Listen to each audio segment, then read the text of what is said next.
Tomorrow's headlines today. Good afternoon, Klamath Basin. It's Monday, April 1st, 2019. I'm Kurt Liedtke with the Herald and News. Here's a preview of stories that you can find in tomorrow's edition of the Herald and News. These are tomorrow's headlines today. Drivers crossing the South 6th Street overpass to the Union Pacific Rail Yard can't help but notice the string of Union Pacific locomotives lined up end to end.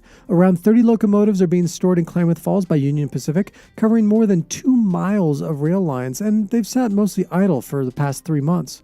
It is part of the company's strategic plan called Unified Plan 2020 that was included in the company's report to the Federal Securities and Exchange Commission, which details railroad operations being streamlined, resulting in over 1,200 locomotives and 30,000 freight cars being removed from the active network since August.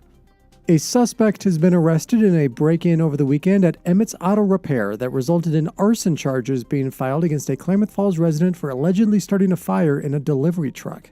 Dustin Hubbard was arrested by police and is accused of breaking into Emmett's Auto Repair and, after triggering alarms, starting a fire in a delivery vehicle at Aaron's across the street from the repair shop. Hubbard was on probation at the time of the arrest after being sentenced last month for vehicle theft.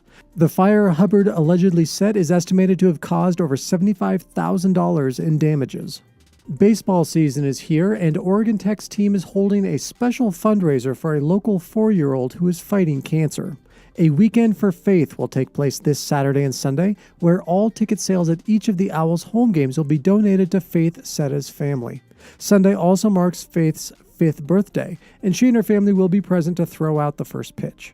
Oregon Department of Transportation officials say they now have more solutions to concerns about speeding along Airway Drive, which first came up at meetings on the new Brett-Way Extension project last year.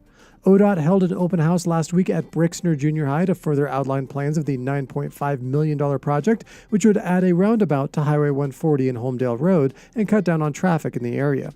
Many area residents brought up continued concerns that having Airway Drive connect directly to the Southside Expressway would further encourage drivers to speed down the road at the turnoff. There's also a land use element involved with the roundabout project. The state may need to acquire 2 pieces of county-owned property, though no official paperwork has yet been filed.